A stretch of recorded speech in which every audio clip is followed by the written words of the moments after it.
Michael Nagy here with Jiggy Jag TV and DiscoveringBands.com. And for everyone watching right now, if you can share this channel and this video and help support the awesome bands that I feature. And today I'm here with Kat Hall from Dissonance. How you doing today? I'm doing great. Nice to meet you, Michael. It's good to meet you too. So you want to tell us a little about the project? Dissonance probably had its start back in the early 90s. I was living in New York City. I was a flight attendant for American Airlines at the time. It was a weird existence. And I happened to come down to Dallas on one of my layovers, and I met some people at Lizard Lounge, and which is like, or it was the goth club here. Unfortunately, recently it closed down, and now they're having to find a new location due to the whole COVID thing. But anyway, met some people down here, got interested in it, started writing music. I had been a big fan of Information Society back in the late 80s, early 90s, and got to know those guys pretty well. And Paul Robb started his own indie label in, I think he was starting it in 96, maybe 95, but it was 1996 when he contacted me and said, "Hey, do you want to be on our label?" And I said, "Sure, why not?" So I won in sock. So yeah, and we've been, well, really me. I started with a co-writer, David Sabrend was his name. He lived here in the Dallas area. And we did 2 albums together, the first 2, Dissonance, and then the second one was entitled Reincarnate. Second one actually came out on Nilaya Records, simply because Paul had gotten really busy with doing some commercial music in Los Angeles.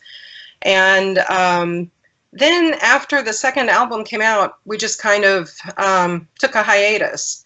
Everybody started getting busy with life, and,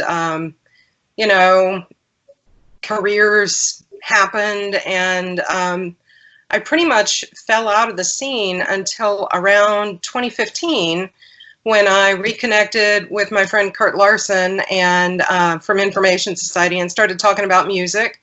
And I started writing again and just really haven't stopped. So in the last 3 years, I've come out with Dissonance Void, Sycamore's EP, and Ascent, which was produced by Jim Marcus of Die Wartsau and Go Fight. And then I've had several maxi singles, and I'm getting ready to have some more. So it's been busy. Yeah. Now, how do you think your sound has evolved over time, would you say? The sound that Dissonance is known for, and I also have a solo project which we just called Kat Hall. It was just a solo EP that was produced by Paul Robb, and it was a little bit more industrial or aggressive, kind of aggro, but not, it still had vocals. It wasn't just techno, or everything I do has vocals, and I think that's what really characterizes Dissonance and Kat Hall, is the way that I do vocals. I sometimes will build 40 or 50 layers of vocals on one song. So it gets pretty busy, and the producers kind of hate me sometimes, but it gives me a sound that's kind of not like very much else out there. I haven't really heard anything else that sounds quite like me. I mean, there's some musical styles that are similar, certainly, but I think the vocals kind of stand alone in their own genre. So that's kind of what makes us a little bit different. And you have a new single coming out soon. You want to tell us about that? Yes, it's called Precipice. I wrote it with Justin Burning, my co-writer from Void, a couple of years ago. We had started writing a second album and never really got finished with it. And so I said, Justin, I think Precipice and 2 other songs that we had actually finished were too good to just sit on the shelf. And so I said, do you mind if I just, pursue releasing these as singles on their own instead of an album? Because he was busy. He and his wife had a second child, and that takes a lot of energy and effort. He's also been doing some film scoring, I think, for horror films, things like that. So, you know, fun times. And so I contacted some of the best remixers I know, some people that I've worked with in the past. Federico Balducci is one that I've used before on a couple other singles. Junior Kane. You know, we have some new people that are doing remixes that I haven't worked with before. Essentially what I did was I sent just the vocal stems. I didn't send any music from the original track. I just sent the vocal stems, and I wanted the remixers to kind of start from the ground up and build the song, in a way, kind of build it backwards. Because usually when you're starting with, you know, music, you usually have the bass and the drums, and, you know, you get a kind of a skeleton of it first. But this way the vocals were pretty much complete. And so I sent it to them, and I said, you know, create, do something different. So one of the new guys that I introduced myself to, I think we had a few mutual friends. Seems like everybody has, you know, the same sort of friend. There's like 6 degrees of separation in the synth industry. There's so many people that, you know, so many people in common. So I was put in touch with Joe Hayes, who does a lot of remixes. He's worked with Bug Gig on Synthetic Messiah, and he actually is the one who mixed and mastered Bug's Split Damage EP, which I did vocals and lyrics on Languish. So that's how I got in touch with Joe, and he did an incredible remix, which we've done a visualizer for, and you know, it's probably the most high energy. Also, there's a guy that I really like his style. I really like his sound. His name is Glenn Kirshner, and he is he's got a project called Zurückspulen. It's German for rewind. I'm probably mispronouncing it. My German's really rusty.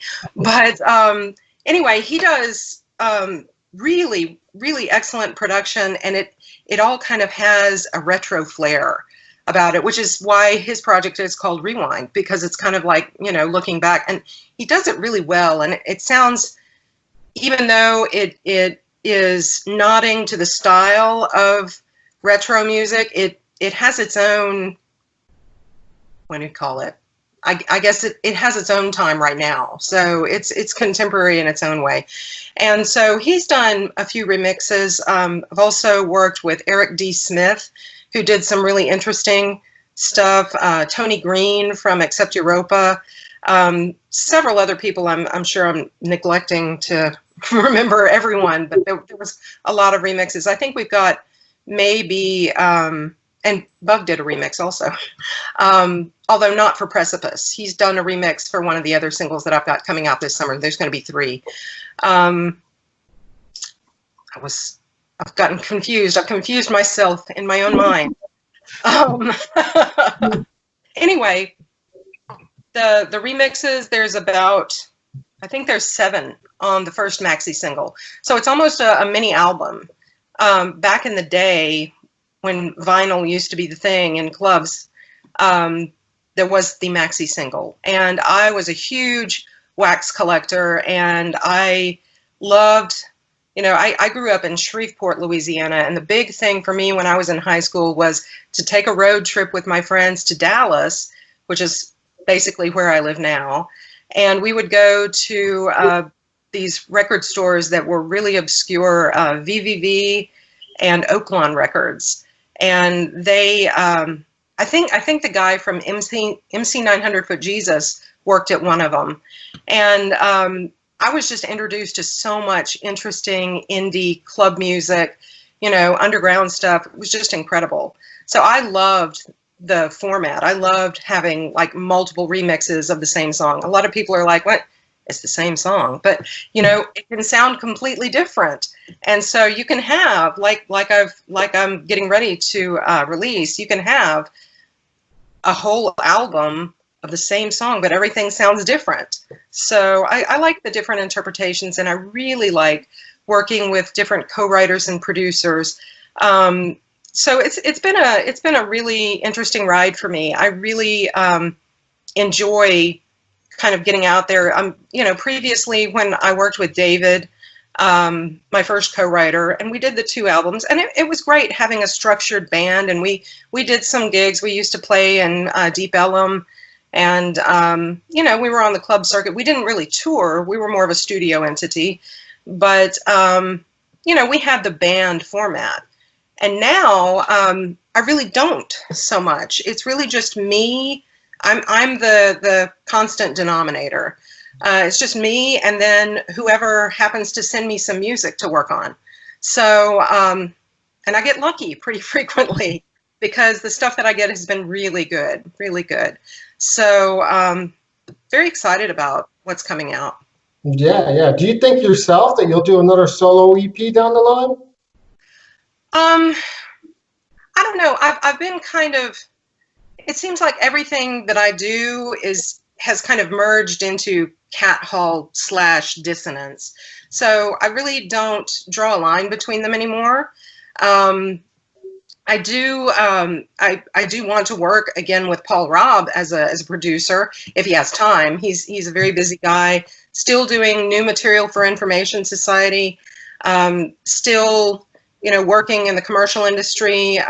He has a company called Hi-Fi Productions, and they do a lot of commercial work. And you know, he's constantly flying around the country. And then, you know, in times past, before we had a pandemic, he was touring with Information Society. So if I can pin him down, then maybe there'll be another Cat Hall EP or album. But you know, in the meantime, I'm happy to just do Dissonance, which is really Cat Hall also. Now, how do people find you online, look you up on social media, get your music? I am on Facebook. It's facebook.com/Cat Hall Dissonance. I'm also on Instagram. If you look up Cat Hall Dissonance, it's there also. I'm on Twitter, but I don't like Twitter. I have to admit, I don't check Twitter very often. I find it inflammatory, and generally, you know, I guess maybe I'm a little bit verbose. I like to express myself in more than 140 characters. So, and I like to read, you know, a post of more than 140 characters.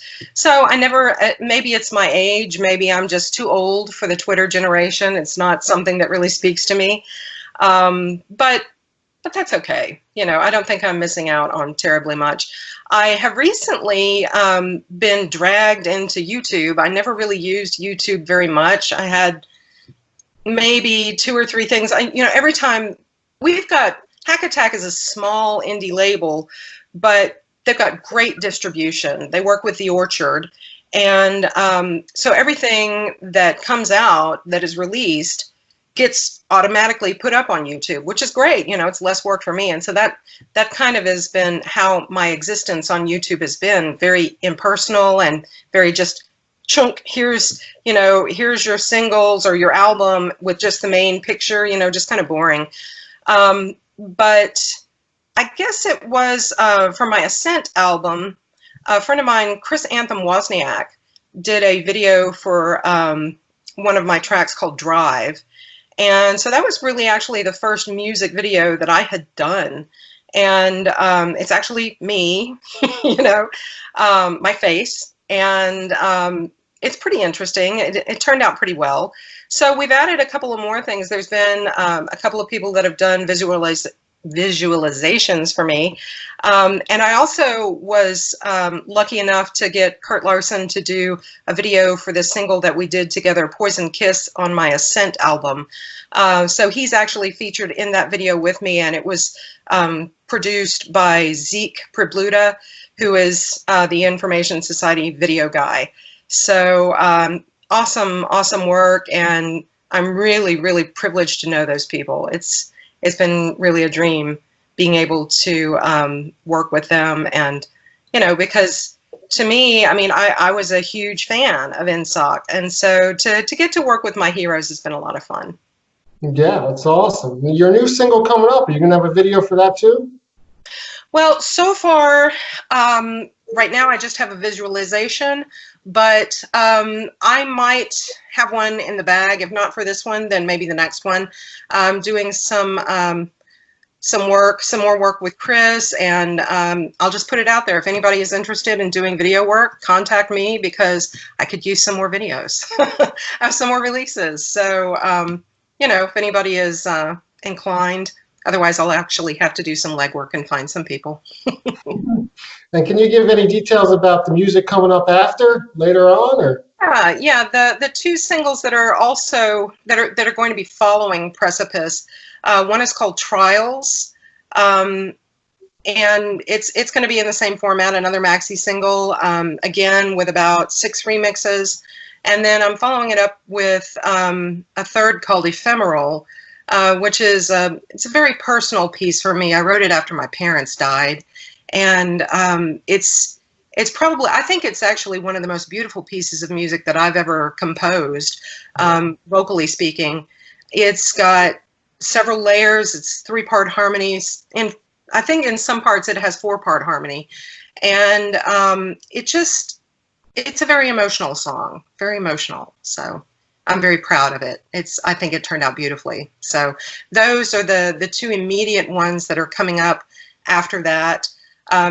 I'll probably be doing some more work with Joe Hayes in the future because I was super pleased with his remix. I'm definitely doing some more work with Glenn Kirshner. We've already talked about essentially doing an album. So I have some projects that are on the table. I'm also working on a side project called The Insatiable Disquiet. It is more of a shoegaze style of music, and it's with a partner. His name is Nico, and he's out of the UK. So you can look that one up also. It's actually, I think there's a link on my Facebook page to The Insatiable Disquiet. I think we're the only Insatiable Disquiet out there also. So we're pretty easy to find. It's available on Bandcamp, just like the rest of my repertoire is. So Awesome. Well, it was good having you and talk with you, and everyone look them up. Thank you very much. It was a pleasure speaking to you. Yeah, it was good speaking with you.